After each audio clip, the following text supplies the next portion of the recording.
gentlemen, with many thanks to Prakriti Foundation for hosting today's event, I, Smita Datta Show, welcome all of you to the reading and discussion of Vivekanand Selvaraj poetry book CogVerse. Vivekanand Selvaraj writes in English and Tamil. His work has appeared in Spittoon Monthly, the Bombay Literary Magazine, Nether Quarterly Revival Issue, Bengaluru Review, Poetry at Sangam, Aina Nagar, Sonic Boom, Varya Beer, and the Freedom Review.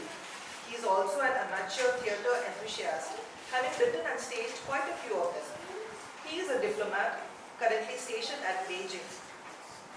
Vivekanand Selvaraj's book, CogVerse, though an anthology of poems, was conceived to work as a coherent whole. The four segments in the book work like cogs of the machine, coming together when required to function with a certain assigned purpose. Vivekanand Selvaraj's CogVerse is available on Amazon, and several reputed reviewers have dissected and detailed his work. A common thread that comes to the fore is observation of Selvaraj's unique perspective, articulated in a distinctive language of metaphors. Nandini Dhar, who organizes an in-demand writing workshop along with Manjari Indurkar, a workshop that Selvaraj attended, writes, "Here, in these poems, the object worlds of a pre-liberalized India rub shoulders with the pandemic present, incongruent, yet strangely essential. Here, failure is rebellion, and rebellion in itself becomes an illusion. Yet, Selvaraj's poems document a severe critique of the institutions we hold as pristine, the medical school, the hospital, the deep state. Oftentimes, this critique is that of an insider who, in spite of the said critique, feels depleted, hopeless, leaving us, the reader, asking for more.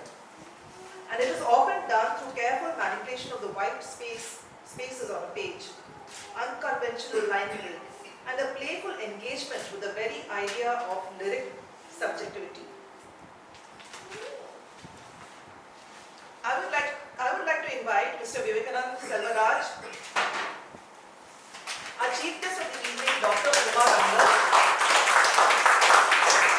and revered poet and Vivekanand Selvaraj's mentor, Shivagami Velangiri, to take their seats on the dais.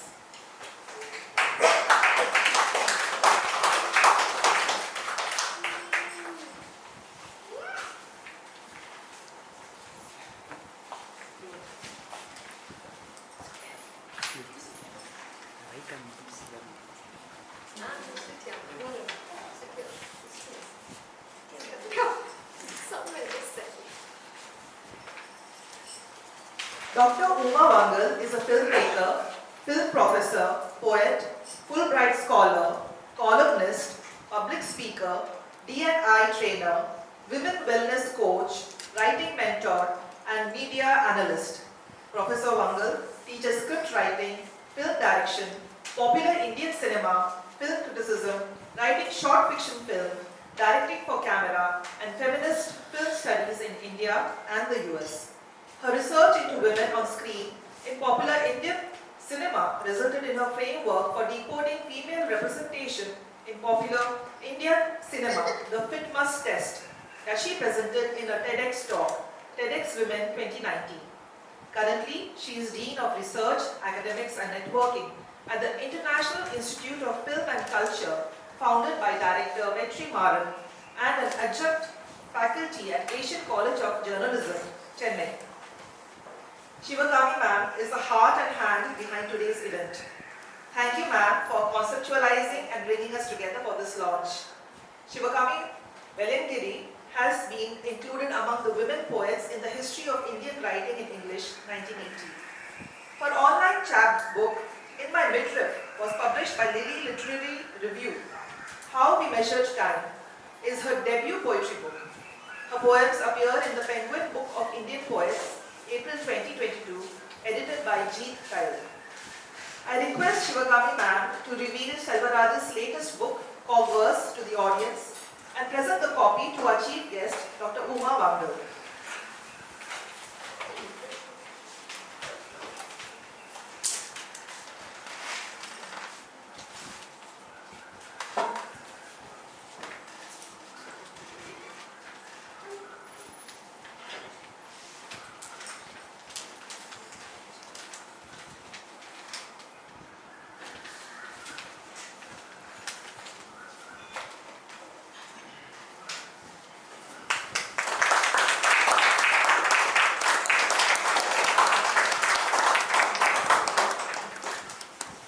Shivagami ma'am.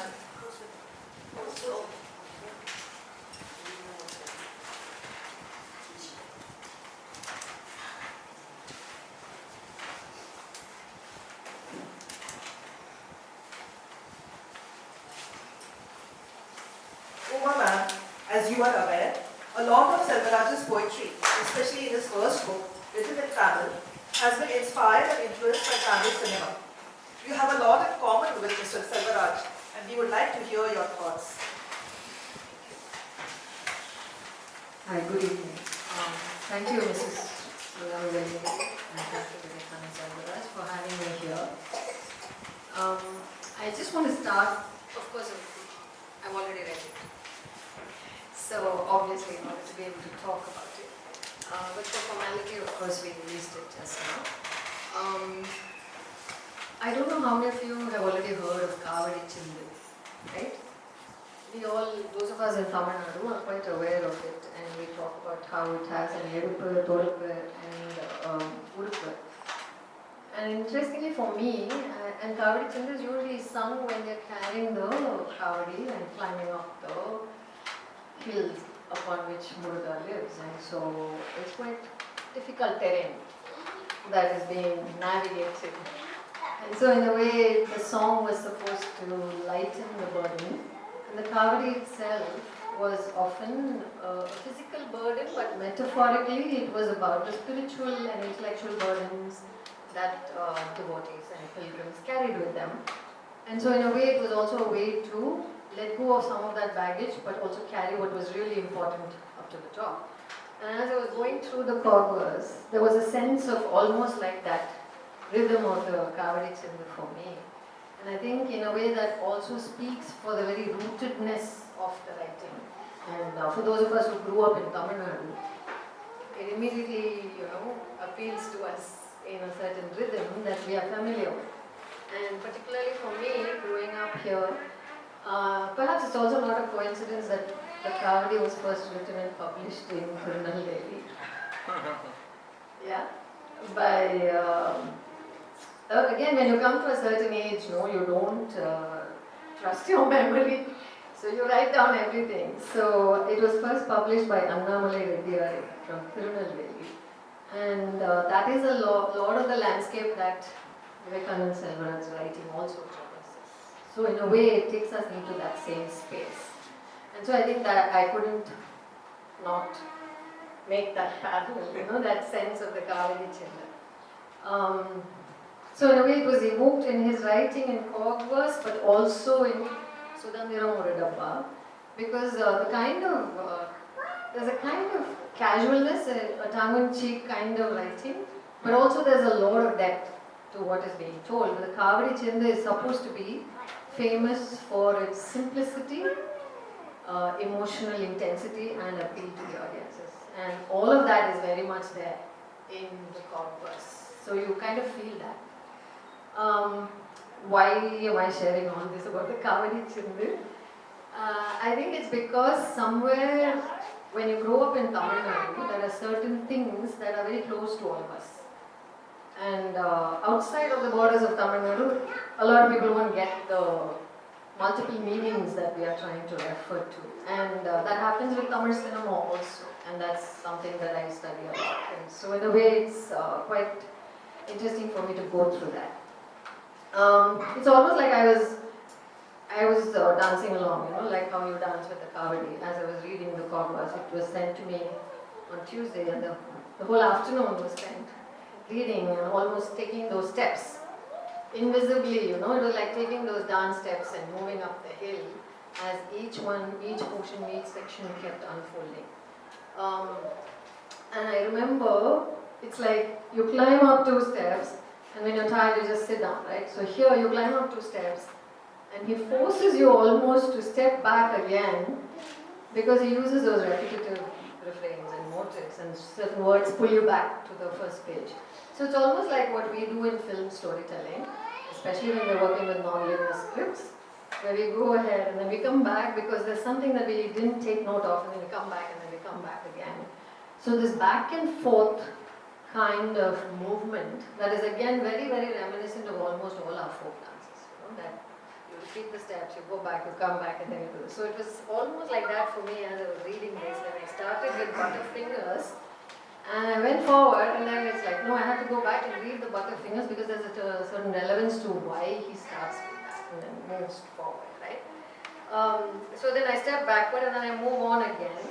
I wanted to read page 3 as I said that. So it's interesting that he starts off with, how does Borges navigate right and thought? Does he discern a labyrinth of inadequacies in the garden of walking paths? So he starts off with a question and almost sets out in that same kind of quest throughout the collection. And there's that sense of, I've entered that labyrinth with him. It's a kind of labyrinth in maze with a lot of cogs, a lot of wheels and wheels within wheels. So a lot of imagery that reaches out to all of us, and refrain-like sentences. The wheels turn almost in a kind of a biographical travel, almost from his childhood, because starts with his self-image, somebody calling him Butterfingers, starting with that sense of, in another interview he spoke about something to do with the negative capabilities, right? So that whole idea of feeling inadequate and yet wanting to overcome that, and how he turns to writing. And I think we have his father to thank for that, because he threw away something. He discarded a poem and then he woke up in the middle of the night and stumbled upon his father, who was painstakingly noting it down, the poem that he had thrown away. And if not for his father, we probably wouldn't have all of this writing that we are now privileged to read. So it's almost, for me, it was almost like looking into the mirror in some ways, because a lot of the things that he talks about, we have all gone through. The only difference is, for me, it was also an insider-outsider view that I may not have totally been privy to as a woman, because it kind of gave me a chance to get into male mind and how that works, in the same milieu in which I grew up. And the kind of interesting parallels and yet differences in the way we engaged with something, or the way we understood something, or the way we are trying to make meaning of something. So in a way, it's for me it was like a converse journey, you know, like instead of seeing it only from my point of view, here was a masculine perspective that I was getting privileged to see. So growing up in Tamil Nadu, which is a very unique kind of space, and I think we all recognize that. At every stop I was peeping off one of the cogs, looking at the next wheel and saying, when can I get there? When is he going to refer to that? Or when is he going to talk about self-respect? Or when is he going to talk about you know, the kind of distinctive identities that Tamils always pride ourselves in, you know, the language and all that. And so obviously it cropped up for me when he spoke about the first day, first show, or Rajnikant Urepali, because I'm here in Chennai doing the same thing. And when he said Shanti Colony for an instance, I just thought, oh, it is Shanti Colony in Ananagar. Then I said, no, this is not Ananagar, this is another Shanti Colony. So that kind of helps you to jump spaces and come back, which is again something we do in cinema. So it draws you into these various spaces. And then when he talks about Basha and Urepali, he talks about Basha and rerun on a New Year day, and somebody, I think his grandfather, commenting that it's better than all the stuff that you see today. It is interesting because Basha is seen as a landmark film, a kind of pre-Basha, post-Basha kind of delineation that we all do in studying Tamil cinema and identity politics through cinema, which happens to be something I did in my PhD. And so for me it was quite a defining moment also that I was a fan of Rajnikant up until then. And here is someone who cried because he couldn't see the whole film. Correct? The grandfather, yeah.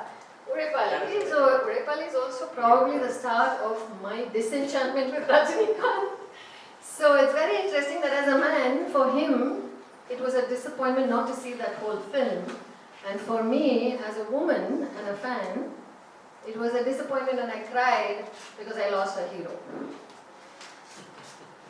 So you understand where I'm coming from, you know, the opposing kind of thing, because for me suddenly here's this man who's so sexist and I don't want to be his fan anymore. because I'm a woman and I feel slighted by this, right? Whereas for him, it is a male hero and he wants to look up to that hero and he wants to see it through when he was not given the opportunity. So like that, every now and then there were those aha moments for me as I was going through this. And as I said, I've noted down because I don't want to forget. He talks about that negative capability that led him to writing poetry to make sense of his life.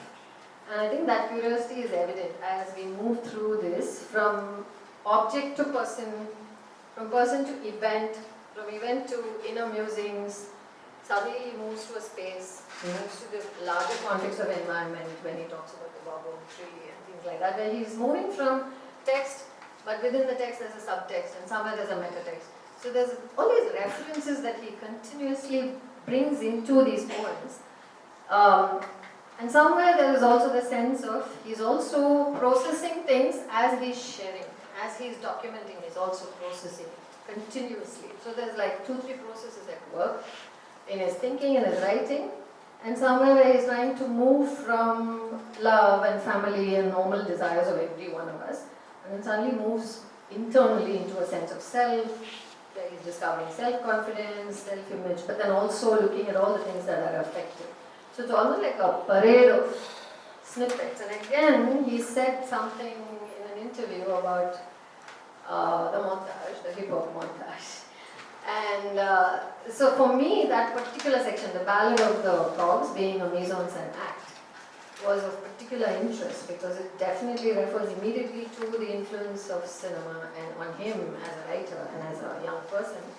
And for obvious reasons, that phrase permeates my everyday work. And I teach that every day to my students, so it was for me immediately a point of connect. Vivekanand's use of motifs, refrains and repetitions, both visual and oral, had me going back and forth, constantly, almost like, and then he quickly follows it up with a libretto of paternal and maternal flashbacks. Again, flashbacks being part of cinematic storytelling. It is natural for me to feel a sense of connection, with a fellow traveler. And I think one of the reviews, and Sivagami ma'am had mentioned, I think in her blurb, right, she spoke about prose poems. And I think that's a very interesting style he's adopted because the sense of conversation, and you feel like you're also part of that conversation as you're reading it because you want to keep adding things or taking some of those things and taking a break, musing, coming back to it. So it kind of evoked a certain meticulousness that he has in his writing. And for me, it also had an academic aspect in the sense of, when he moves into that key definitions, those terms that he puts down and then he starts defining each of those terms. It is prose, but it's also poetry.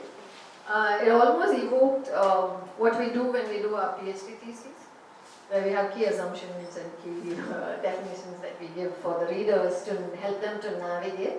And so in a way it helps us to navigate the mind behind the words for us in this collection. And then it's also very, very similar to what we do in social media today. Whether we call it Piche Mama, whether we call it Google Uncle or whatever we call it, we are all typing in keywords, searching for so many things. So in a way it evokes that search on his part, where he's searching also. And what are the words that will be optimizing the search engine option in a way that you get what you're looking for and not just random information that is all over the place. Especially when he starts moving into the world of his awakening sexuality, into private spaces, particularly at medical college. And that's a new universe, we've heard it, I've heard of it. But then those of us who don't go anywhere near science after the 10th standard, move into art, for us that's another universe. And it kind of allows us to peep into that universe, be a little amazed, a little scared, and a little thankful that you didn't have to go through something like that. Because that can be life-changing. It can destroy someone, right? And that he's managed to go through that experience and yet be able to distance himself from that experience, that emotional resilience, where he can step out of it and still get us to feel what that first-year student will go through when the senior tells him certain things, right? And again, it's a very male perspective, and for me, I was more curious to see what would have been the female experience in a medical college. It must have been doubly, trebly, I don't know, it's scary, because today I think all of us just saw the story of Vandana Das, a medical student in Kerala, who was treating a patient, who was not a patient technically, who was a criminal, who was brought in by the police for treatment. She just happened to be a student on duty, resident duty.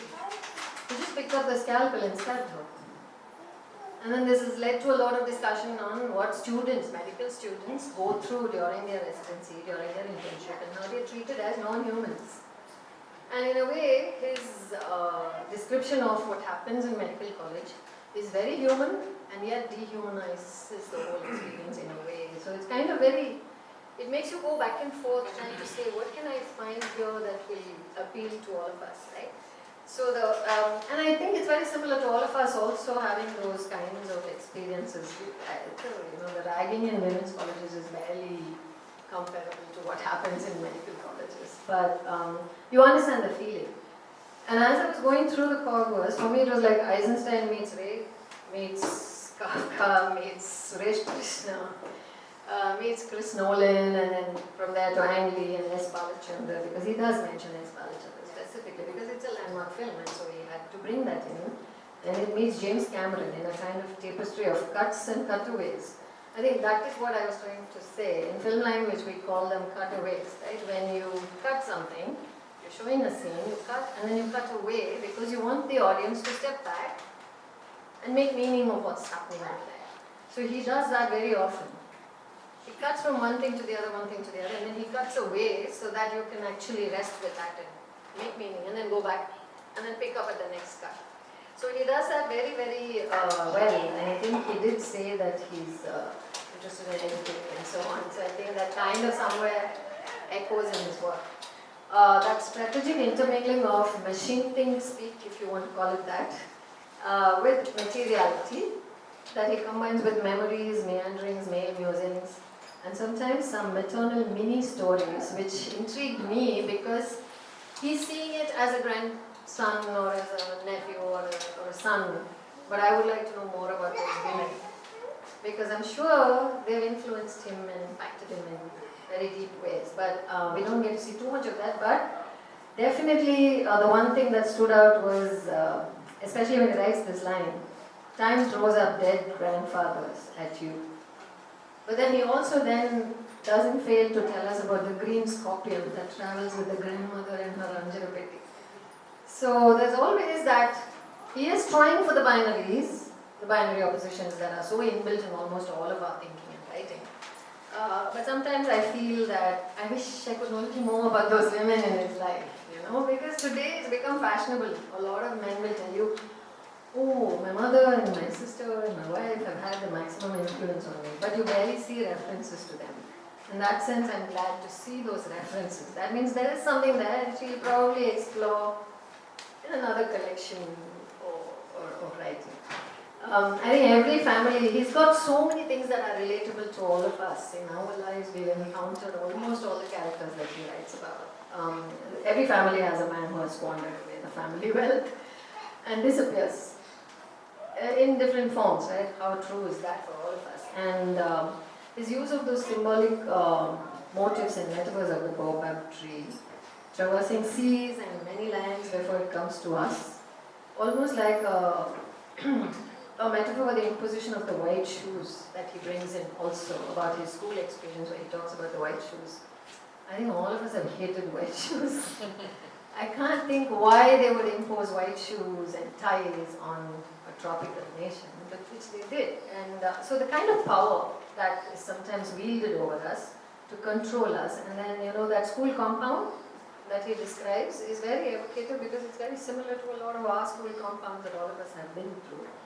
But also the fact that when you bring these kinds of invasive species all the way from Africa into India, we've destroyed several livelihoods with that. We've destroyed lifestyles of the ancient peoples of this land. And I think today we can relate to that in a very contemporary fashion, because today they're telling us, Now they're like, they destroy panlana, fine pannuvom, farmers. They did not bring that damn plant into this country, right?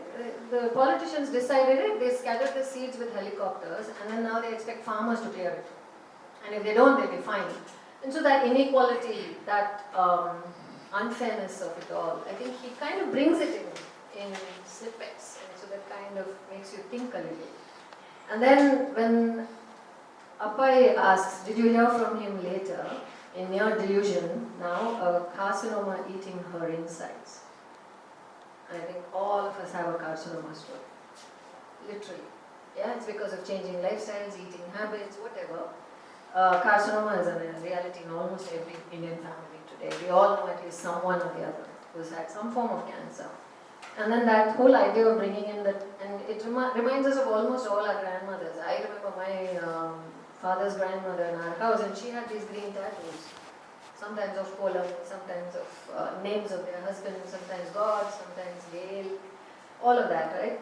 A therapist who says, climb onto a magic carpet, and does that solve issues? You know, the questions he raises with that whole idea of dreaming and climbing onto that. And then when he talks about a dream that crosses a zebra, half naked and free, do we end up remembering? Do we rebel or do we resort to poetry? Is the question I ended up with. And so yes, we resort to poetry at times. So he says that a poet writes sometimes. All of this and more, right? He says, and then that is the portion that I want to make because you requested, right? And he says we write poetry sometimes, and then he steps into something called a box. The freedom is a box. So the Sudhandiram or a dabba. I read the Tamil, and I know that some of that resonates here in one segment in the CogVerse. So when you read the CogVerse separately and you read Freedom is a Box, it's standalone by itself, it's powerful. It has a lot of thought-provoking segment, but when you read the Tamil, it has a lot more punch. And I think that is always the beauty of our languages, right? It's impossible he's translated them very well, I must say. But at the same time, the kind of nuance that is there, for instance, when he says, one of his poems in again, you have to know that understandably I'll pick the ones with film references. Yerkar 1950, Varai Ni Varai, where he describes the way Ellis Duncan shot Mandri Kumari and that particular song sequence. And many students are so surprised when you explain to them that it's actually from Ainparam Kapyangal and from Kundalakesi. Very few people know that. You know, they just see it as, oh, the cinema part, everybody knows that song. But nobody knows that it's actually from Sangam literature. And it took an American director to bring that to life in a Tamil film. And so those kinds of nuances, because he's talking about Ellis Duncan and him sitting there, and it's very interesting because Ellis Duncan also was one of the typical Americans who documented everything he did while he was here. So there was a camera filming him, filming all these sequences. And so when he's writing it, to me it's almost like, oh, he's the guy behind that camera. He's peeping in and watching Ellis Duncan filming Varai Ni Varai. And then he talks about Tent Kotai. And he kind of traverses the entire South Asian subcontinent with that Tent Kotai. He doesn't stop in Chennai. He starts off, he talks about Peshawar, he talks about how the tent kotai became a fixture in almost all these little landscapes across India. And of course, for me, the point of connect would be Sapphire Theatre because he brings in Sapphire Theatre. So that whole idea that wherever you are, you'll be able to connect to all these little moments in every poem that he's written. For instance, when he says Adumanai Kavina, and he's describing how when they're making sweets, and then he's talking about being a poet at the same time, and then he talks about warriors returning. I'm not going to read too much about the Tamil because we have someone else who's going to talk about the Tamil collection. But still, the points of connect and confluence that don't come in CogVerse but are there in this. So those of you who think, CogVerse Vangitana, I'll be able to understand Sudhandara Muradabba now. There's lots more in Sudhandara Muradabba for us who grew up here to be able to make meaning of. And I think that is where I'm going to stop because there's lots to talk, lots and lots to talk, as you can see from my notes. but it might take up too much time. But the resonance of his images, his ideas and his idiopositions is the strength of CogVerse and of Vivekanand's evocative poetry. I too carry some of his burdens, some of his questions, some of his curiosity as someone who grew up in Tamil Nadu. But hopefully this Kavadi chimney in the form of CogVerse will help me navigate that hilly terrain. Again, thanks to his father. The ups and downs of our ongoing journey on an uneven terrain in Tamil Nadu. Even as we are talking, we know that we are navigating some difficult times. Yeah? Thank you, Vivekanand Selvaraj, for this gift of questions and thoughts that you shared with us. As you say, and suddenly he remembers at the end of it. I think we all remember. Almost all of the things that you referred to in CogVerse, we all remember. We all suddenly remember. Because we forget. It's in the nature of human beings to forget. We've forgotten COVID. We're back to normalcy. We have forgotten everything that we spoke about during COVID. You remember all those eloquent philosophies, life discoveries we all made during COVID. I'm going to do this from now on. I'm going to be like this from now on. All forgotten. So we need someone. That is him.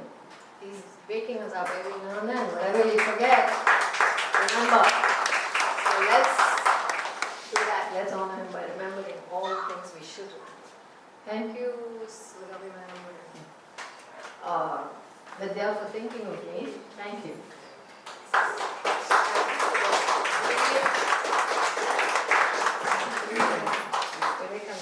Thank you, Uma ma'am, for your incisive words that gave us so much clarity into Selvaraj's poetry. I now request Mr. Selvaraj to present a token of appreciation to our chief guest, Dr. Uma Vangal.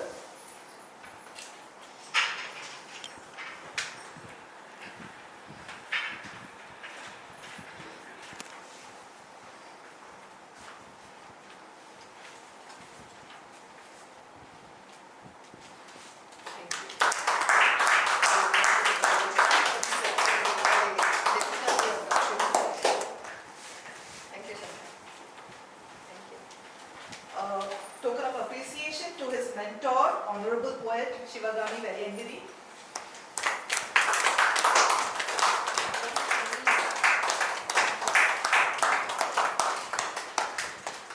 And one to his friend, Jeevan Benny. I'd like to call Jeevan Benny on stage, please.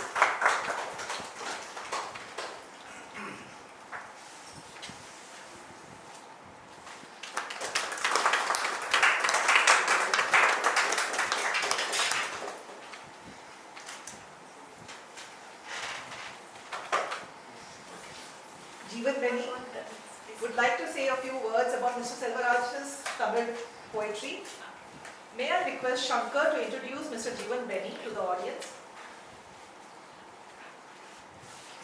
Mr. Shankar is also our photographer today. We are all slashies, as we like to call ourselves.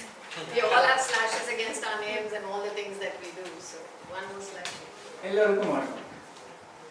இப்போ நம்ம பார்க்க போகிற mister ஜீவன் Penney, அவரோட இயற்பெயர் வந்து மதாஸ் மைனி. தேனி மாவட்டம் உத்தமபாளையத்தை சேர்ந்தவர்.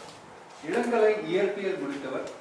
பணியின் காரணமாக தொடர்ச்சியாக வாழ நேர்ந்த பிற மாநிலங்களின் நகரங்களிலும் கிராமங்களிலும் தெரிந்திடாத மக்களிடையே செய்த பயணங்களும் சூழல்களும் கிடைத்த நட்புகளும் எல்லாவற்றையும் கவனிக்கவும் நேசிக்கவும் கற்றுக் கொடுத்தது என நம்பிக்கொண்டிருப்பவர். 2005ஆம் ஆண்டு பிற்பகுதியில் இருந்து கவிதைகளும் கவிதை சார்ந்த விமர்சனங்களையும் எழுதி வருகிறார். பல கவிதை தொகுப்புகளுக்கு சொந்தக்காரர். இப்போது திரு ஜீவன் பென்னி அவர்கள் திரு விவேகானந்த் பற்றி ஒரு சில வார்த்தை பேசுவார். பின்னர் திரு விவேகானந்த் அவர்களின் சுதந்திரம் ஒரு டப்பா என்னும் கவிதை தொகுப்பில் இருந்து ஒரு கவிதையை படித்தார். ஜீவன் பென்னி.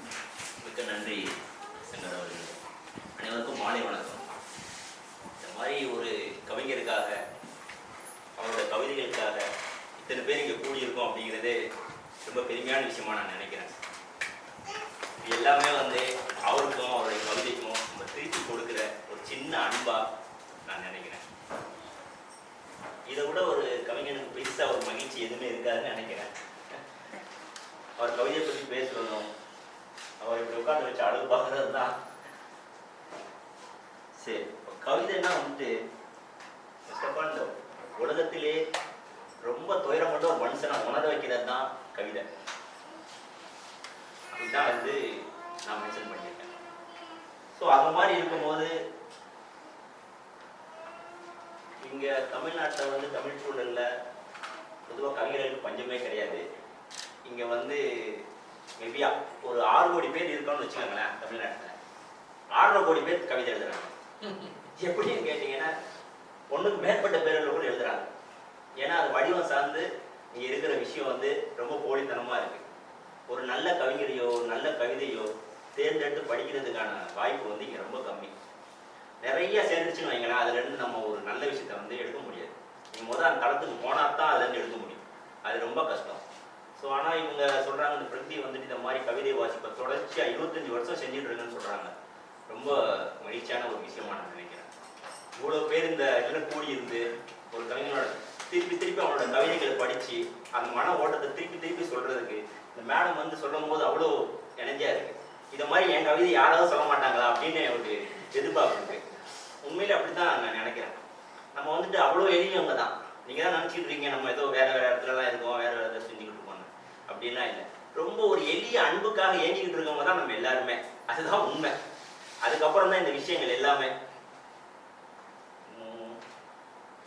ரொம்ப கவிதை எழுதுறதுங்கிறது ஒரு அரசியல் எதிர் செயல்பாடு. சரிங்களா? இப்போ ஒரு கவிதை பொதுவாக என்ன செய்யும் அப்படின்னா, ரொம்ப பெரிய இங்க இருக்கக்கூடிய அரசு இயந்திரத்தை, அதுக்கப்புறம் இங்க இருக்கக்கூடிய கட்சி சார்ந்த விஷயங்களை, அதிகாரத்தன்மையில் இருக்கவங்களை தொடர்ச்சியாக கேள்வி கேட்டுக்கிட்டே இருக்கும். அவங்களை பயமுறுத்திக்கிட்டே இருக்கும். அவங்க வேற எதுக்கும் பயப்படலனாலும் தொடர்ச்சி அந்த இருக்கக்கூடிய சின்ன வரிகளுக்கு அவங்க எப்பயுமே பயந்துட்டு இருப்பாங்க. இது வந்து உலகம் ஃபுல்லாக எப்பயுமே இருக்கிறது. இப்போ சமீபத்தில் இந்தியாவில் கூட இருக்கு.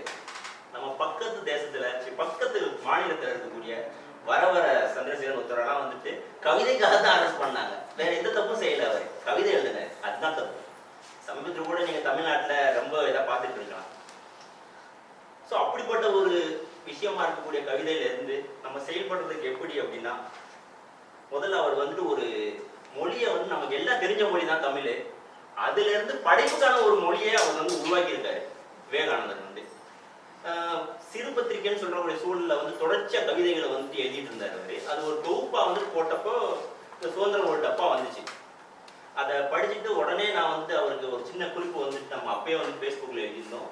அவர் அந்த மொழியில செஞ்சிருக்க விஷயங்கள் வந்து இது வரைக்கும் இருக்க ஒரு நிறைய கன்சென்ட்டாக வந்துகிட்டே இருக்கு, நிறைய தொகுப்பு. ஸோ அதுல இருந்து முற்றிலுமா வந்துட்டு மாறுபட்டு இருந்துச்சு. அவர் சொல்லக்கூடிய அந்த அரசியல் தன்மையான விஷயங்களா இருந்தாலும், அவர் ஏன்னா சீனாவில் அந்த பகுதியில் இருந்தனால அது சம்பந்தமான சில கோர்சஸ்ல கூட அது இருக்கு. அதுக்கப்புறம் அவருடைய பூர்வீக நிலத்துல இருக்கக்கூடிய விஷயங்களை அவர் சொன்ன விஷயம், உறவுகள் சம்பந்தமா ஒரு பூர்வீகத்தில் அவர் இருந்தது, அவர் இறந்தது, அதன் வழியா கொஞ்சம் கொஞ்சமா வந்து அடைஞ்ச விஷயங்கள், இது மாதிரி அவர் தனித்தனியா பிரிச்சு ஒரு 6 தலைப்புல இதை வந்து சொல்லியிருந்தார். 6 தலைப்புன்னு நினைக்கிறேன்.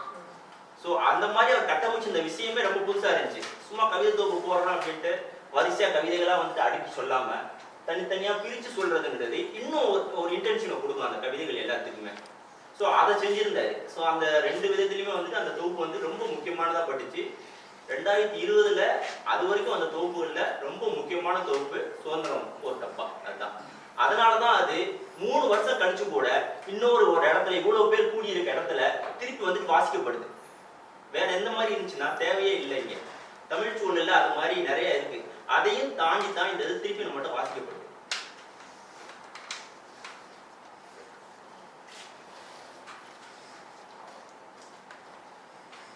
வாழ்க்கையோட பிரத்யேக கணங்கள்ல ஒளிஞ்சிருக்கிற ஒரு ரகசியத்தை, நுட்பங்களை, அதுக்குள்ள இருக்கிற மெலிதா நகர்ந்துட்டு இருக்க மேக கூட்டங்களை, ஒரு உறவுகளை அமைதிய, தான் சார்ந்திருக்க நிலத்தின் ஊடாக தினசரி அவர் பரபரப்புல இருந்தும் தொடர்ச்சியா வெளியேறிக்கிட்டு இருக்க மாதிரி அவர் நினைச்சுக்கிட்டு இருக்க ஒரு சுதந்திரத்தை தான் இந்த கவிதை தொகுப்பு முழுக்க அவர் வந்து பேசியிருக்காரு.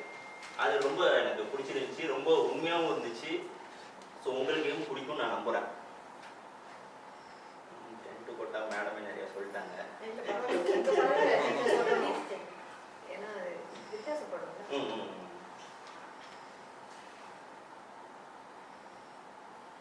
டென்ட் கொட்டா பொற்காலத்தின் பாடல்கள், அது வந்து சீன நிலத்தின் மீதான தனது பார்வையை வந்துட்டு, சுதந்திர பார்வையை வந்துட்டு தனித்தனியாக அவர் சொல்லியிருக்காரு. அதே மாதிரி அந்த பூர்வீக நிலத்து மேலே இருக்கக்கூடிய அவருக்கு ஒரு ஈர்ப்பு வந்து எப்பயுமே வந்து குறையாம, எங்கே அவர் போனாலும் திரும்பி வர்றதுக்கு ஒரு ஊர் இருக்கு, ஒரு வீடு இருக்கு அப்படின்னு நினச்சிக்கிட்டு இருக்கிறவரை அவர் இருக்காரு இப்போ வரைக்குமே. இப்போ கூட அப்படித்தான் நினச்சிக்கிட்டு இருப்பாருன்னு நினைக்கிறேன். இந்த காலகட்ட வரவுல புத்துணர்ச்சியான கவிதை மொழியா எனக்கு தெரிஞ்சதுக்காக நான் விவேகானந்துக்கு வாழ்த்துக்களை தெரிவிச்சுக்கிறேன். கடைசியா ஒரு போயம்னா அப்படி வாழ்த்து.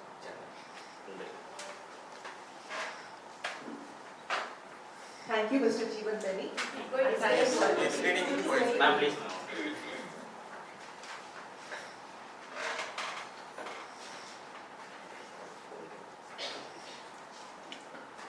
ராஜபாளையத்து வீடு அப்படின்னு ஒரு கவிதை இருக்குது.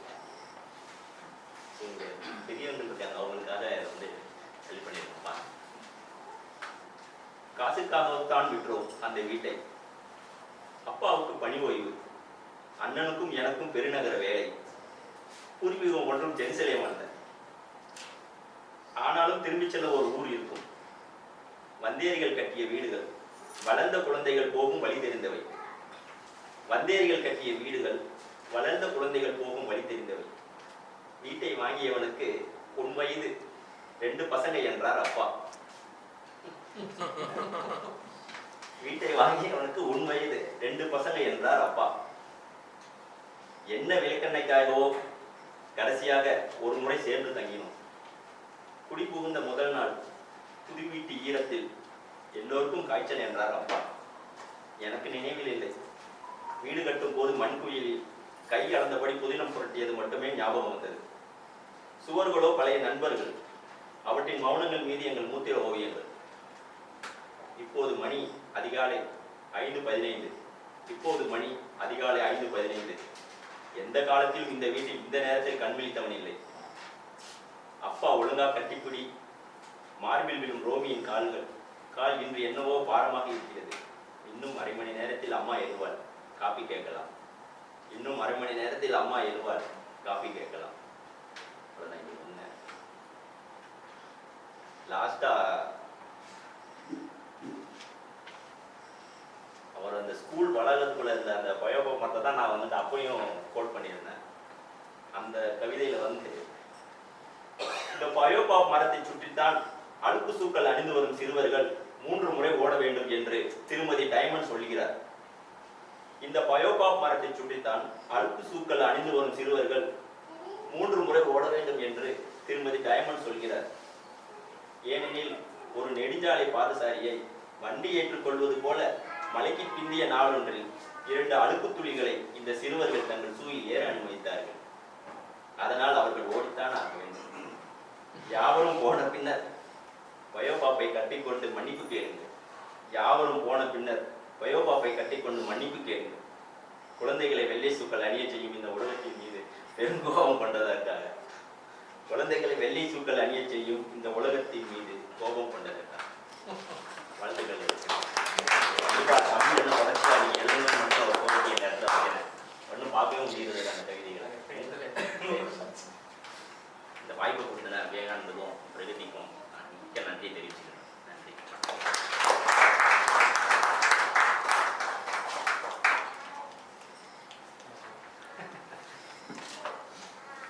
Thank you, Mr. Jeevan Benny, and thank you, Shankar, also for the introduction. Moving to tonight's book, CogVerse, may I invite Vidya Shankar to initiate and moderate this evening's discussion and reading from CogVerse. Vidya Shankar, a widely published poet and writer, an English language teacher, a book in the Human Library, author of 2 poetry books, and editor of 4 anthologies, loves experimenting with writing techniques. She finds meaning to her life through yoga and mandalas. Congratulations on your book, Vivekanand. I'm so glad to be here with you, with all of them. Okay, so we get right away into the conversation. But before we go in, I would like you read for us a poem from your book.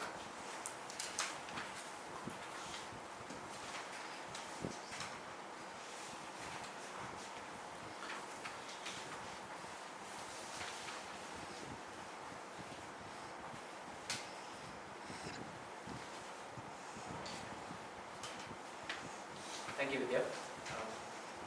It's very new for me to be actually doing this. I've done this online. That was easier. So for reading, I selected that one about my maternal grandfather. It comes in the section 3. It's called Maternal Flashback 1, Memories of a Robbery. Memories of a Robbery. Jatra, December 1993. To this day, the robber who broke into Grandpa's house, stabbing him on his left arm, remains unidentified. The house by the railway track went down for a shopping complex. The printing press became a medical shop, and Grandpa sat at the counter memorizing medicines at 60. Did the house vanish its attics, where thieves hid while policemen counted up to 10? Vanished the grill windows against which prisoners pressed their faces, awaiting Libertador cowboys smoking black cigars. Vanished the hour of Grandpa's dried blood tracing routes, toy buses plied for tickets from money-impressed dustbin. Landmarks that changed colors, site histories, every childhood. In the new house, the bed was not a ship. The rumble-tumble of the ceiling fan, not the pirate frigate's booming gun. Sailors overboard, just boys falling off bed. After Grandpa's death, Amachi moved to Chittis.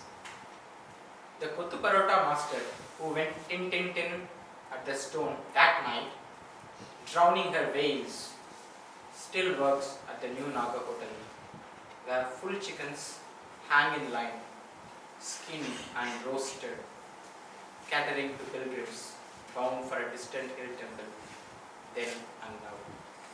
Thanks. Thank you so much, Vivekanand. Going by the title of the book, CogVerse, one might think it's all like, very machine-oriented, but from what Uma has been speaking and from what Jenny has spoken and the poem that Vivekanand has read out, I think now you would have got an idea that it's more than just machines. However, since the title is CogVerse and the cover page of the book has a lot of machines here, I am tempted to start with the title and with cogs for the first question. And for that I pick up the shortest poem in his book, where he writes, "When the cog brushes its teeth, the blood stains are news." When the cog brushes its teeth, the blood stains are news. Now, you are a cog, I'm a cog, we're all cogs. All of us assembled here are cogs. We have all gathered here to celebrate your book, your poetry. And we are, in a way, brushing our teeth, right? Like cogs. Now, in this brushing of teeth, what do you think is happening? Are we having verse or are we making news? This is my question. Are we having verse? Is it verse? What is happening here? Are we making news or are we having verse? Are we making news or are we having verse?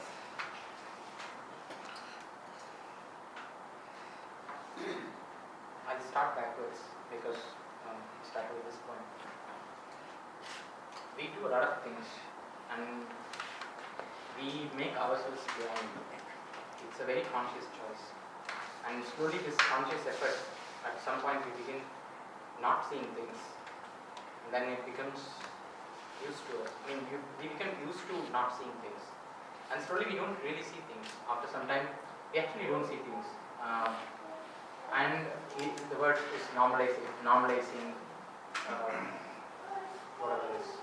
Actually should not be normalized. Whatever is actually should be countered. Whatever should be responded to. But we can actually, in this room, right now, we only see what we want to see, who we want to see. And even our mind, even if you close your eyes, you're only hearing a few people.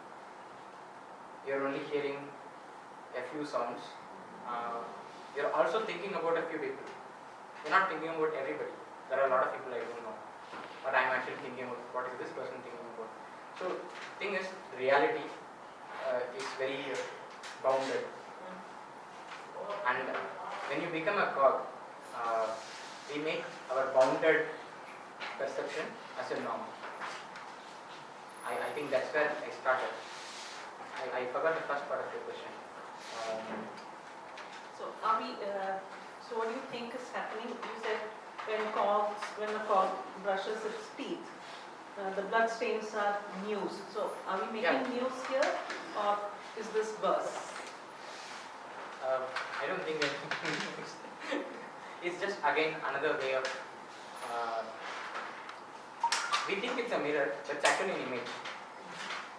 However much we would like to believe otherwise, if I have to be honest, again, we're trying, so it's not a bad thing. We are at least acknowledging the fact that we are at least brushing our teeth. We at least think that there is a mirror in front of us. I think that's a good start. Thank you. Siddharth, would you like to ask him a question? Go ahead. I wanted to ask about the Tamil book, but there's a lot spoken about it. What fascinated me about your book was your writing style. Okay, your poems was your writing style, and you have, for CogVerse, I find you have made good use of space, and there's a lot of enjambment, right?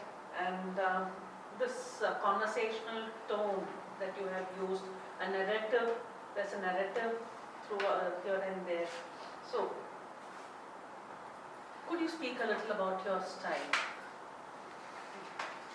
Why do you think you have spaces, the enjambment? It's very raw. What you've written there is very raw. So could you talk about that? Actually, you answered the question, it's raw. I didn't undergo any formal training. So my use of white spaces is not, I won't say it's not planned, but I saw it that way when I sat down to write. So the easiest way is to write in continuous 20 lines. That's the easiest. In fact, I think right now I'm doing that more. I'm not playing around with white spaces more. It's not because I don't believe in it anymore. Because right now I think in that sense. When I wrote CogVerse, it was much more difficult because it's also slightly it paid hold to the regular feature of the first book being your like an autobiographical, semi-autobiographical kind of thing. So when I sat down to write many of the poems there, it was quite difficult and dramatic. So many times I took liberty with facts, like in Sudandram Modappa, the poem that Jeevan read out, he says, Annadakum Enakum Velai. But I have a younger brother. But it was not written in his voice, it was written in my voice. I was trying to play around with the fact because I didn't want it to become too autobiographical. There were liberties. Why I'm saying that is many of the things that I did in many of my poems is probably started with a very a certain shyness to begin with, to not expose too much, and then white spaces happened when you write something continuous and then you realize that something is not right. The poem that I read out, Memories of a Robbery, I think I wrote it in like 6-7 different types of forms. The text didn't change much. Finally, I settled down with the regular one, like the 2-line, what do you call it? Couplets. Couplet. Originally, I wrote it as a proper prose poem, no, it's just like a paragraph. I did that. I did it in that regular, the usual form. I don't even know the name, so I tried that. Didn't feel right. This felt right. So that is how I experimented with most of my space. When it comes to the prose poems that you talked about, like the medical college poems, they've actually imitated or mimicked known formats. That was quite easy because we just needed to decide, okay, this poem needs to appear like a page torn from my journal. So that was easy because there you have something to imitate. The other ones where there were new leaps of form or where it's something that you have to trust yourself. It's not trial and error. I wouldn't say it's trial and error. It's like trying to understand what you're actually seeing. Sometimes you see and it just it's like flits away, right? And sometimes you remember and you can. Sometimes you see the point before you write, and when you finally write, you realize okay, somehow you think that is an organic being, not like something you have made. Doesn't feel artificial. When you write it down, it's an artificial thing because you have written it. It didn't exist before. But after you finish writing, somehow you feel that it is organic. That's when I stop writing, and the form is also that way. Like this is how it's supposed to be. But it's not true. It's an illusion. You can also feel differently. That particular point of time, I felt it was supposed to look like. Thank you. Why you felt right about the couplet is the couplet increases the pace of the poem. It helps it to go forward like a horse jumping along. That is why it suits this poem. The robbery. Yes, All sir. that. Thank you. So it is naturally coming to you. The heart of a poet is what leads you there. Can I say that? You choose the form. Choose the Yeah. form. Or the form chooses you. Whatever is. Again, in cinema, we are always talking about form and content, and which comes first. There is no answer to that. It is like he says, once you put it down there, in whichever form, poem or script or whatever it is, it takes a life of its own, and it has its own rhythm, and it decides what it wants to become.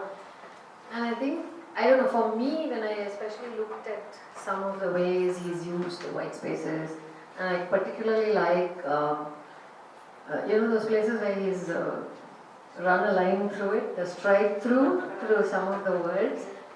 That's exactly how we all function, right? We say something, and like he said, you're a bit shy. Have I said the right thing? Am I, offending someone? And then you're like, but I have to say it. I have to put this out there. So you find ways to bring it all out there. I don't know if I'm attributing it, but I think because maybe he is a highly visual person in the sense of, even his descriptions are very, very meticulously detailed, right? So I think in a way he thinks visually and he sees it like like he said, an organic entity of its own, right? Yeah. And I see that almost jumping out of those pages when he's playing around with the form. It actually jumps at you. There's like she said, the trotting. Trotting is there. But more than that, those white spaces often are also very similar to the human mind. We have all these gaps. We have these snippets of thoughts, and then we have all these gaps. So at least for me, that's something that is evoked by those white spaces. My next question to you is about snippets of thoughts and these, how they jump at you. So before I go on to the question, I'm going to read out this poem. With your permission, I'm reading your poem. Of course, please. So the first poem, Butterfingers.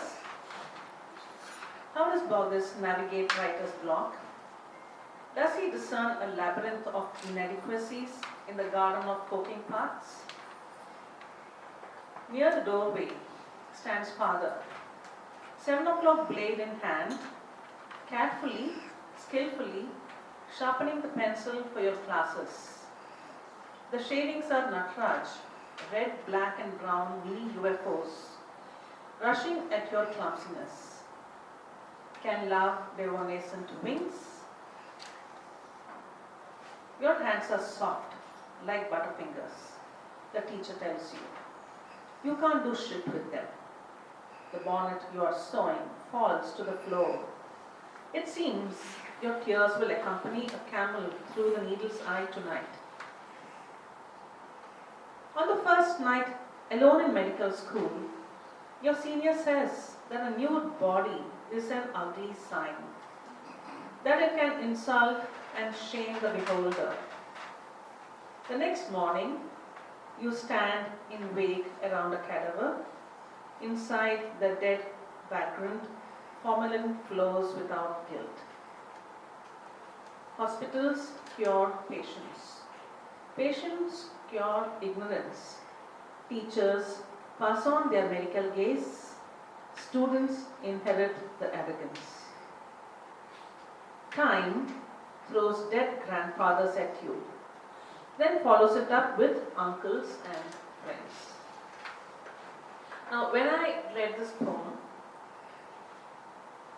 Zuhitsu is a form that I love writing, and it struck me as somewhat similar to Zuhitsu. But so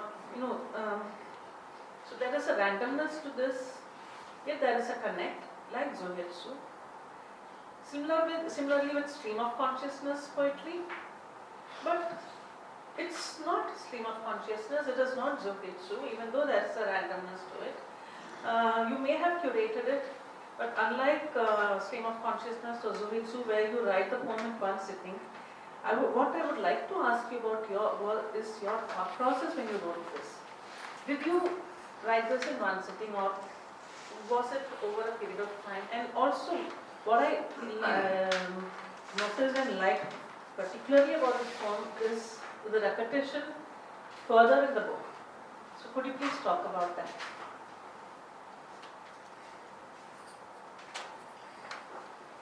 To answer the question simply, we had a workshop which Nandini and Manjiri curated. One of the segments was writing about mental health, and so I wrote that this poem for that exercise. I wrote in one sitting, but when I wrote it, it was slightly different. I wrote it as bullet points. I wrote 20 different bullet points. Finished it. Then stayed like that for many months, maybe. So when I was sitting and editing my book, it was one of the poems, and there was nothing, the previous and the following poem did not interact with this poem. Later when I realized that the longer segment, which is freedom is a cogs, has much more detailed representations of the same themes of Butterfingers. Like Butterfingers talks about, there is one line about time throws dead grandfathers at you. When I wrote that, obviously I didn't think about my grandfather poems, which were written over many different time periods. Like some of them were written in 2011, 12, some of them was written in 2020. So I obviously didn't connect them. This happened during the editing process. So I put Butterfingers as the first one because I thought it was a natural introduction. Then I successively, copy pasted other poems in the Word document. I realized that a person who is reading Butterfingers would also feel there is overlap in the other poems. Then why don't I let them interact with each other? So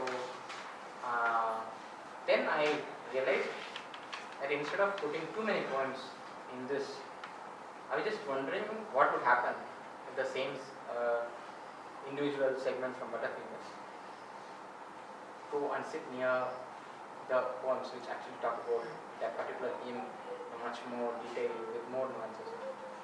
Maybe they would understand that one line poem, or I wouldn't say understand, they would see it for what it is, instead of something like instead of seeing it as something mystical. I don't want to see. I don't want my poems to appear mystical to people. It appears mystical because of the nature of language. Language makes myths out of what is not a myth to begin with. So that's how it happened. So I started doing this, and then it became a massive experiment. I titled the manuscript as Magnificent Illusion because I never thought I would be able to finish it. I tried a lot of other things like directing one poem to other, like page number 50 to page number 3, like hopscotch. I thought it was just a bit too much. I just put them like that, and I thought people should read it wherever they start. In fact, when I spoke to Hemant, my publisher paper, I told him not to put a contents page. I told him that if if you put a contents page, it becomes like you are asking them to follow the order. He was like, I've been in this business long enough, I know you should have a contents page. I think he was right, because I need to find the poem. So it was helpful that way. But originally, you can actually, if you are reading the book, you can forget the contents page and go in. That's how I want the book to appear. And one thing I wanted to talk about is the power page, because you mentioned it. When I finished the manuscript and sent it, I was looking for. This was done by T.K. Muralidharan, and it was not connected to my book. It is something that I looked at his work, and I thought he had many series of paintings called Machinoscape. And for some reason, I think we are talking about similar things. He was talking about urban person living in, probably he is from a similar background like me, socioeconomically. So I think he is living in Mumbai, and he was trying to paint Mumbai in different ways. There was also another interesting painting which had a bird in the page, and a bird and other machines. But that was too direct, I thought, so I didn't go for it. I had a doubt and discussed a tender coconut and something. So I was like, there's something organic in it.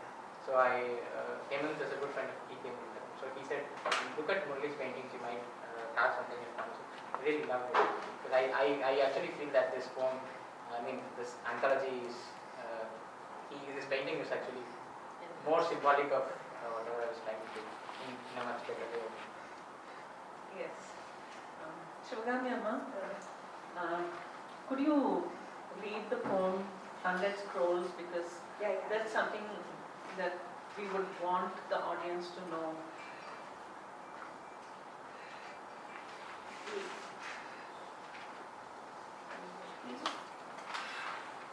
Page number 58. For those of you who have the book,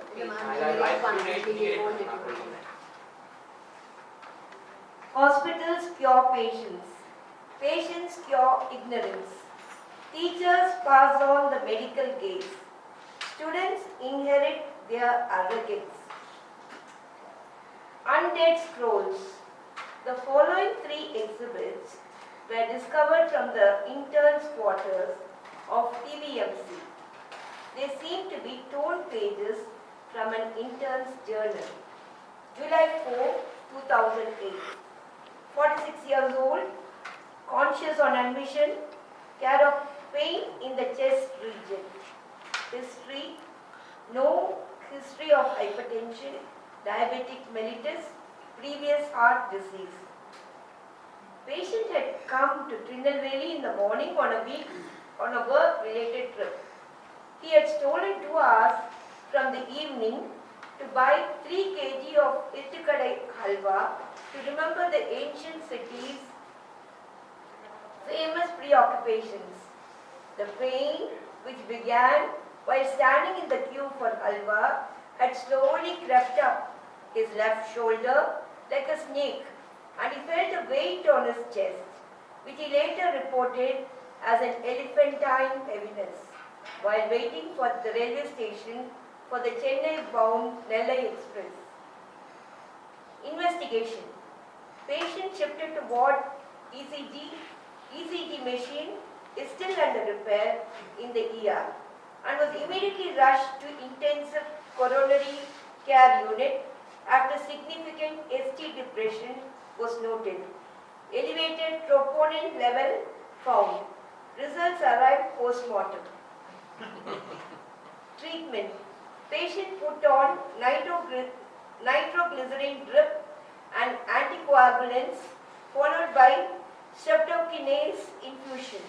A bolus of 20,000 IU plus 3,000 IU per minute maintenance dose given.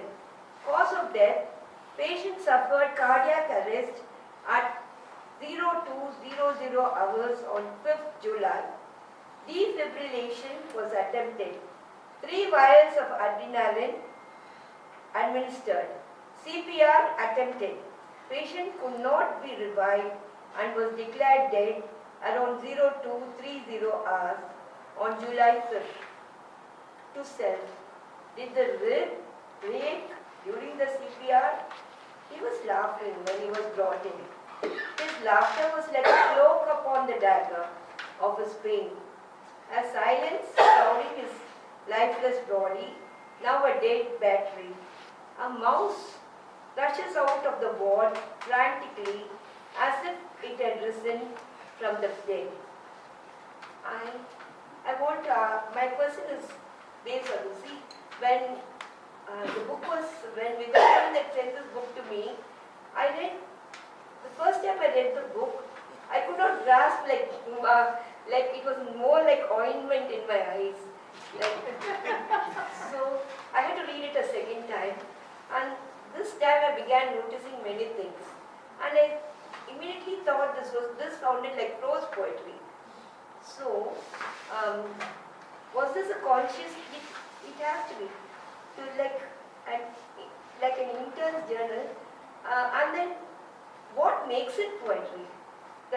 Definitely there are passages here that turn this prose into poetry.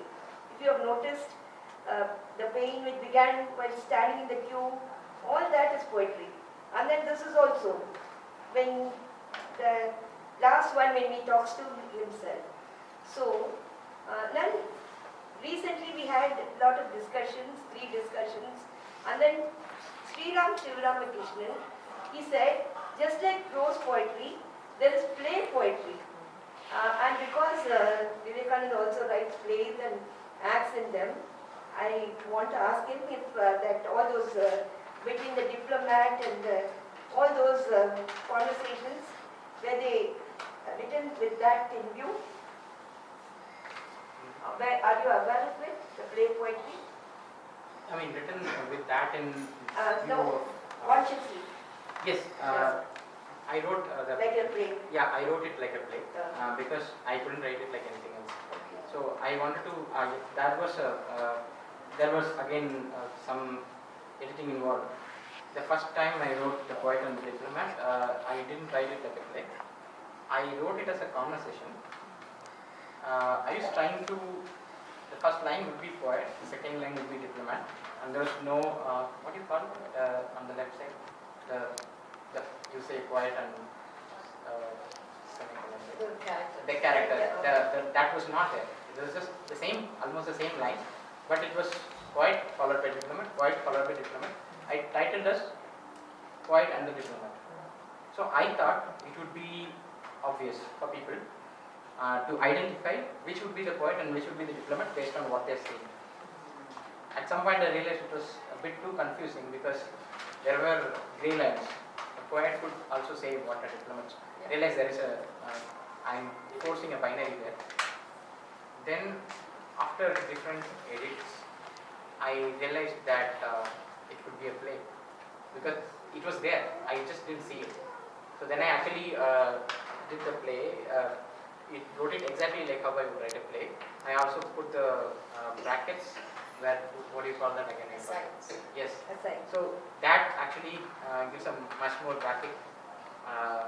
So not just what they're saying, what they're doing. So during that point, they're actually smoking a cigarette, both of them. So I wanted that to be there. So one of my ideas was actually to do that at some point, just a scene, and at that scene didn't happen. Yeah. So that by the time I finished it, I was quite conscious. But when it started, I knew that there was a conversation going to happen between a poet and a diplomat. All this poet hyphen diplomat stuff. I was trying to understand that. And with this journal thing, what I felt, this was part of I originally wrote a 27-page poem called Freedom is a Box. And I tried sending it out for a chapter. It was rejected. And with good rejection letters, of course, which I would consider, it said that it's not, I think, there is I think there is something more in it. So what I realized was there is something more in it, let me add to that. So that was the core of this entire book. In fact, the third segment and the fourth segment was originally only 27 pages long, and now it's like 50, 60 pages. So I kept adding to that. So it was part of the original 27 page, and when I wrote it, it was like this. I only made more edits.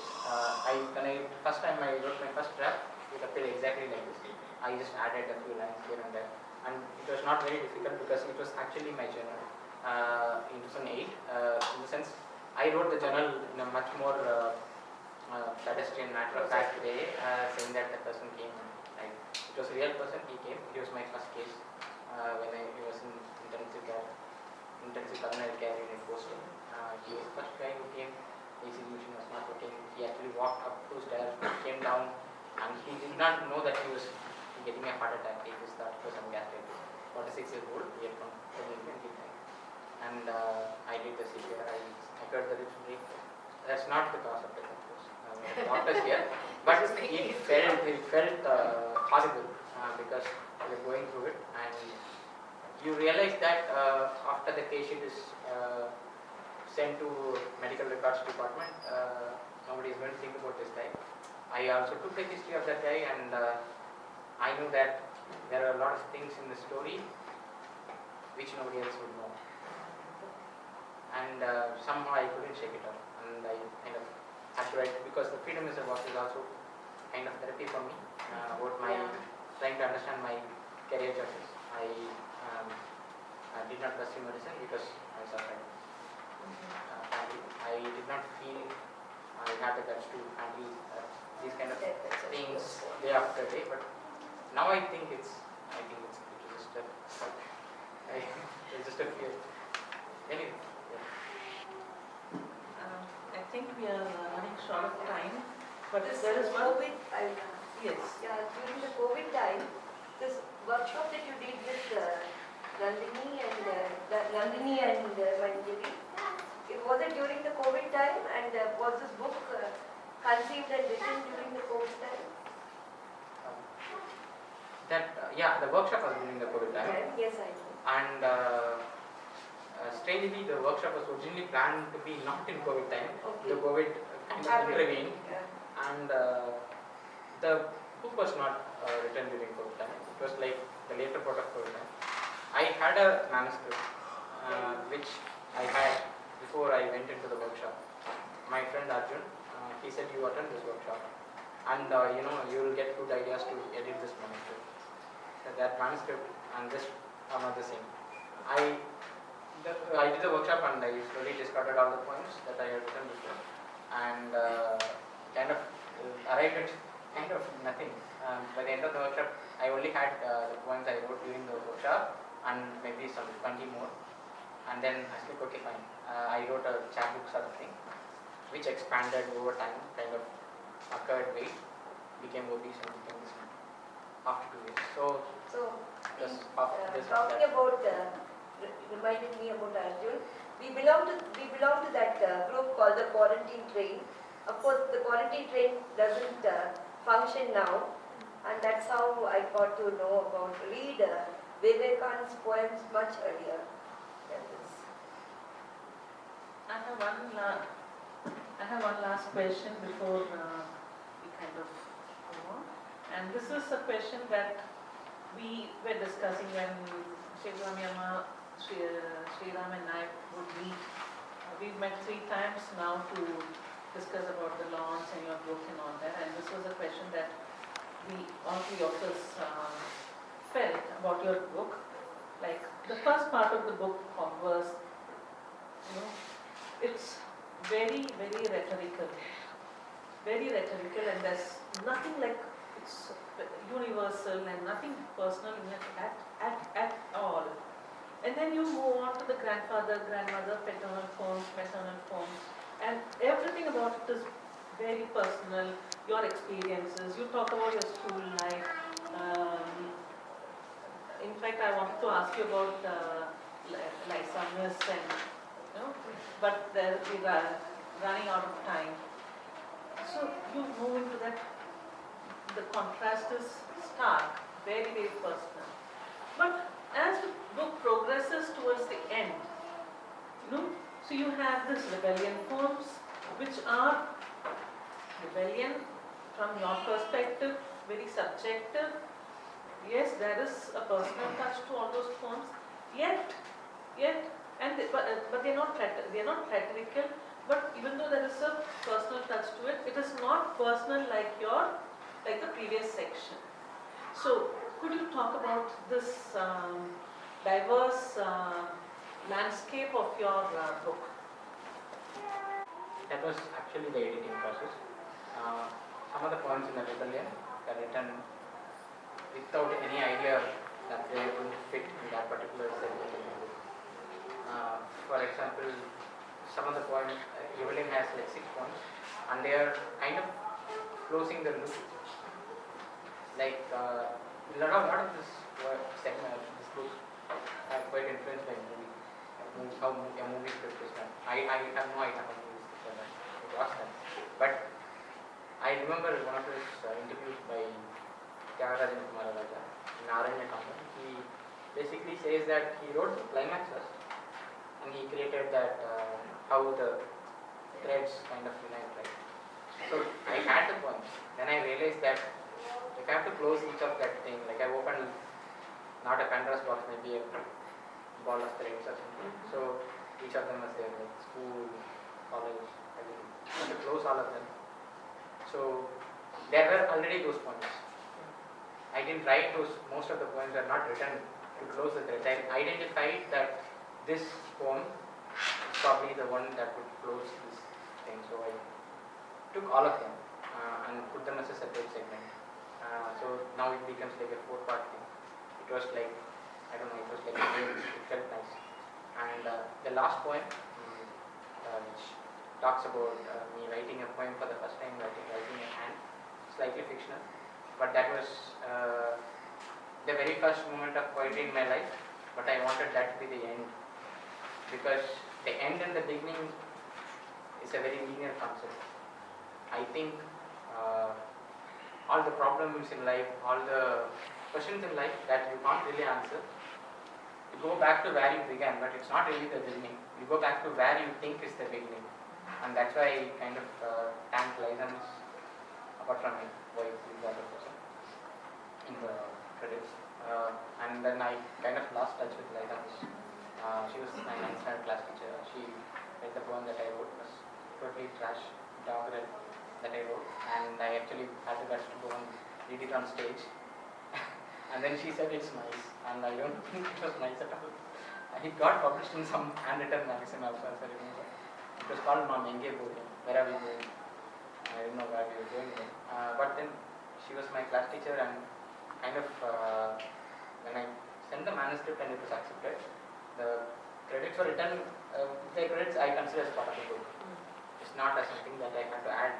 It was how it was at the beginning. It was part of the chapbook, and then I kind of got in touch with her on Facebook. She regularly likes my poems on Facebook, so I think it's good. I don't know. Well, I can empathize with Lysamus being a teacher myself. And in fact, when you spoke about fiction, I had another question for you about how much of what you've written is fact and how much is fiction, because I'm just closing this, but I have to say this because you said this. The rifle in your living room has only ever fired in the stories you were told. And this is one of the lines from your poems that struck me, because how much of what you've written is fact and how much of what you've written is fiction, the Baba tree and all that. So these were questions that I wanted to ask you, we wanted to ask you, but we, like, time is up. So maybe, once you have bought his book and you have read through his poems, you could probably reach out to him and ask him your questions. But for now, I think, thank you so much for very patiently responding. Maybe we can just read the last 2 lines. Yes. Because it's so correct. It says, something has come to an end here. From here branch 1,000 roads to the sea.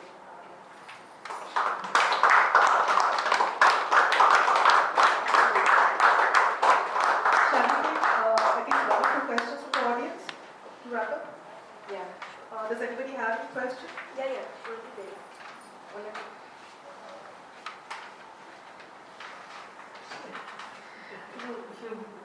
The title, I just wanted to know why you titled the whole book as CogVerse. So the book is divided into 4 segments. The second segment is actually called CogVerse. It was a standalone segment which I had written while I was in China. It was I sat down and wrote 2 poems on the same day. Then I realized I had to write 10. I don't know why I thought so, but I realized I have to write 10. So inside a week I wrote 10. It got published, and I titled I originally titled it as The Machine Poems. In fact, I titled it The Machine 1, 2, 3, etc. Then I realized they were all about cogs, and I'm using the cogs as a protagonist's name here. And then I thought, okay, the cogs verse or something. So I wrote it as CogVerse. Got published. I also had the manuscript, which is the magnification edition. And I looked at it, I had Butterfingers, it's all too personal.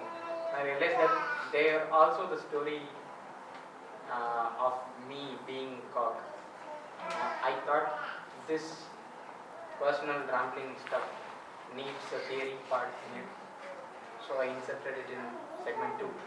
Then I realized that the book should not be, originally the working title was Freedom is a Box, which was my novel title.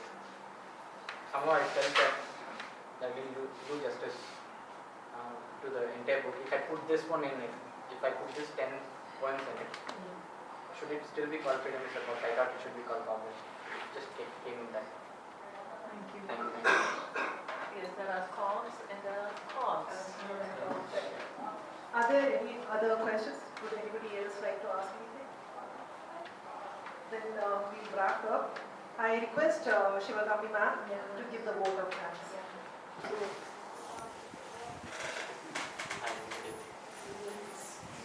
So I'm just going to read it out because I'm also getting older and I won't remember everything.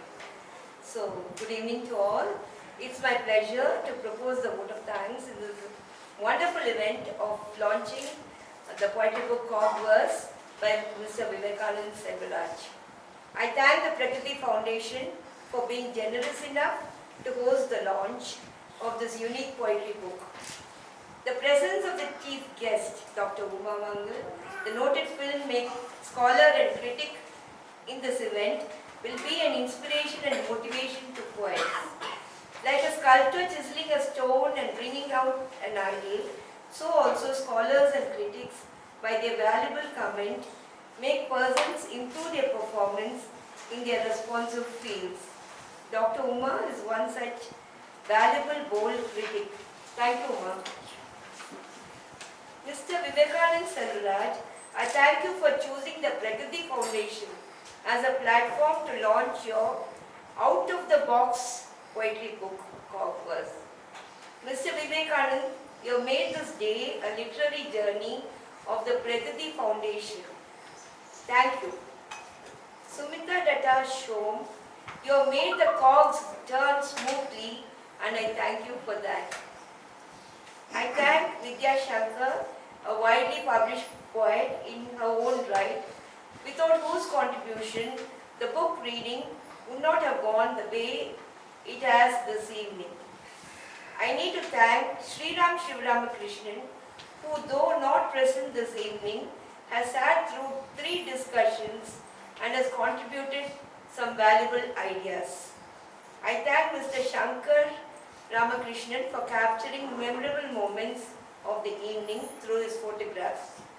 Mr. Shankar has also been of assistance to Vidya and therefore to all of us. Thank you. I thank the videographers Sivanesan, Meera, Harish and the Prakriti team. It is unfortunate that Ranveer, who read the book and wanted to be present at the launch, had to allow it to happen without him because Vivekanand is leaving the country tomorrow. I thank all the participants who have spared their time for partaking in this event. Thank you.